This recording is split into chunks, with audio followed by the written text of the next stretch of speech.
സഫരും കി ജുഗൽബന്ദി, യാത്രയുടെ ജുഗൽബന്ദി. കൂട്ടുകാരെ, നമ്മൾ കിറ്റ്കി ലഘുകഥയാണ് വായിച്ചു കൊണ്ടിരിക്കുന്നത്. കഥ നിങ്ങളും വായിക്കാറുണ്ടല്ലോ. പുസ്തകം വായിച്ച് നന്നായി പഠിക്കണം. എൻ്റെ വീഡിയോ എങ്ങനെയുണ്ട്? ഇഷ്ടമാണെങ്കിൽ കൂട്ടുകാർക്കും ഷെയർ ചെയ്ത് കൊടുക്കണം. 5ാമത്തെ വീഡിയോയിലേക്ക് എല്ലാ കൂട്ടുകാർക്കും സ്വാഗതം. നമ്മൾ കഥയുടെ ബാക്കി ഭാഗങ്ങൾ വായിക്കാൻ ശ്രദ്ധിക്കുക. ദീദി, ജമ്മു കി ഷാൾ ലേലോ, ബഹുത്ത് ബഡിയ ഹേ. ചേച്ചി അല്ലെങ്കിൽ സഹോദരി, ജമ്മു കി ഷാൾ ലേലോ, ജമ്മുവിലെ ഷാൾ എടുക്കൂ. ബഹുത്ത് ബഡിയ ഹേ, വളരെ നല്ലതാണ്, വളരെ മഹത്തരമാണ്. യുവതി, കിസ് ഷാൾ ബേച്ച് രഹി ഹേ. ഏത് ഷാളാണ് വിൽക്കുന്നത്? ജമ്മു കി ഷാൾ. रंग बिरंगी शालों के भारी गडर उठाए एक सांवली सलोनी कजरारी आंखों वाली युवती पत्नी को इसरार करने लगी. രംഗ് ബിരങ്കി ഷാളോം കാ, പല നിറത്തിലുള്ള പല വർണ്ണങ്ങളുള്ള ഷാളുകളുടെ ഭാരിച്ച ഗഡർ കെട്ട് ഭാണ്ഡം ഉഠായ ഉയർത്തിക്കൊണ്ട് എക്ക് സാമ്പലി എന്ന് പറഞ്ഞാൽ ശ്യാം രംഗുവാലി എന്നാണ് അർത്ഥം. കരിനീലിച്ച നിറത്തിലുള്ള സലോനിൻ്റെ സുന്ദരിയായ കജരാരി ആങ്കോം വാലി കാജൽ ലഗി ആങ്കോം എന്നാണ് കൺമഷി എഴുതിയ എന്നർത്ഥം. ആ യുവതി പത്നിയോട് ഇസരാർ കർണയിലേക്ക്, ഇസരാർ കർണ എന്ന് വെച്ചാൽ ആഗ്രഹം പ്രകടിപ്പിച്ചു. അപ്പോൾ എന്ത് ചെയ്ത്? കൺമഷി എഴുതിയ ഒരു കരിനീലിച്ച നിറമുള്ള സുന്ദരിയായ ഒരു യുവതി പല വർണ്ണങ്ങളിലുള്ള ഷാളുകളുടെ ഭാണ്ഡം ഉയർത്തിക്കൊണ്ട് ഭാര്യയോടായിട്ട് ആഗ്രഹം പ്രകടിപ്പിച്ചു. അപ്പോൾ യുവതി കൈസി യുവതി, എങ്ങനെയുള്ള യുവതി?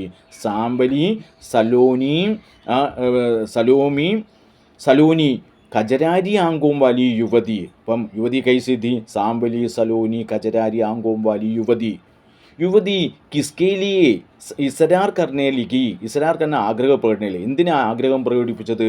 രംഗ് വിരങ്കി ജമ്മു കി ഷാൾ ഖരീദിനെ കേലിയെ, അതിനാണ് ആഗ്രഹം പറഞ്ഞത്. പല വർണ്ണങ്ങളുള്ള ജമ്മുവിൻ്റെ ഷാൾ വാങ്ങുവാൻ വേണ്ടിയിട്ടാണ് യുവതി ആരോട് ആഗ്രഹം പ്രകടിപ്പിച്ചത്?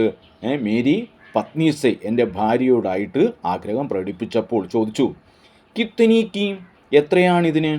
അപ്പോൾ പറഞ്ഞു 250 എന്ന് വെച്ചാൽ ഢായി എന്നാണ്, 250 എന്നാണ് അർത്ഥം. 250 എന്ന് വെച്ചാൽ 250 രൂപ. അപ്പോൾ ചോദിച്ചു, ഇത്തി മഹങ്കി, ഇത്തി എന്ന് വെച്ചാൽ ഇത്ര വിലയോ? അപ്പോൾ പറഞ്ഞു, ഷാൾക്കാ ദാം കിത്തന റുപ്പയാ കഹാധ, ഷാളിൻ്റെ രൂപ എത്രയാണെന്നാണ് പറഞ്ഞത്?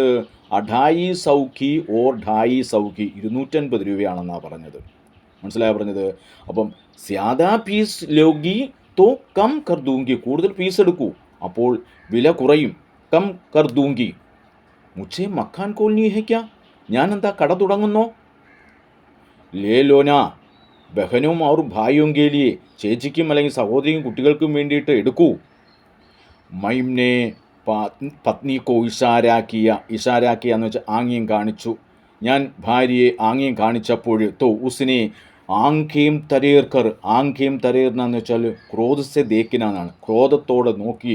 മുച്ച ചുപ് രഖിനെക്കോ സംഗീതിക, ഞാൻ മിണ്ടാതിരിക്കാനായിട്ട് ആംഗ്യം കാണിച്ചു. അവൾ എന്നോട് എന്ത് പറഞ്ഞു? മിണ്ടായിരിക്കുവാൻ വേണ്ടിയിട്ട് എന്നോട് പറഞ്ഞു. അപ്പോൾ പറഞ്ഞു, അച്ഛ നല്ലത്, 5 പീസ് ലൂം തോ കിത്തനെ കോ ദേഗി, 5 പീസ് എടുത്താൽ എത്ര രൂപയാകും? അപ്പോൾ പറഞ്ഞു, 200 റുപ്പേ പെർ പീസ് ലേനാ ദീദി. ചേച്ചി, പീസിന് 200 രൂപ, ഒരു പീസ് തുണിക്ക് 200 രൂപ വെച്ച് തരാമെന്ന് പറഞ്ഞു. വേണ്ട, 100 റുപ്പേ പെർ പീസ്, എത്ര രൂപ? 100 രൂപ. പീസിന് 100 രൂപയാണെങ്കിൽ ദീദി ചേച്ചി, 100 തോ ബഹുത്ത് കം ഹേ. 100 എന്ന് പറയുന്നത് ബഹുത്ത് വളരെ കുറവാണ്. കവിത്തെ ഹുയെ പറഞ്ഞപ്പോൾ തന്നെ ഉസ്കാ ഗല രൂന്ത് ഗയ എന്ന് വെച്ചാൽ വരണ്ടുപോയി, ഇടറിപ്പോയി, അവിടെ തൊണ്ട ഇടറി. അവർ ഉസ്കി കജരാരി ആങ്കോം ഭർ ആയി, ആ കൺമഷി എഴുതിയ കണ്ണുകൾ നിറഞ്ഞു. എൻ്റെ എല്ലാ വീഡിയോകളും നിങ്ങൾ കാണണം. സംശയങ്ങൾക്ക് വിളിക്കാവുന്നതാണ്. സംശയങ്ങൾക്കും ഓൺലൈൻ ഓഫ്ലൈൻ ക്ലാസ്സുകൾക്കും 9400086703 എന്ന നമ്പറിലേക്ക് വിളിക്കാവുന്നതാണ്. മറ്റൊരു വീഡിയോയിലെത്തുന്നതുവരെ ഏവർക്കും നന്ദി, നമസ്കാരം.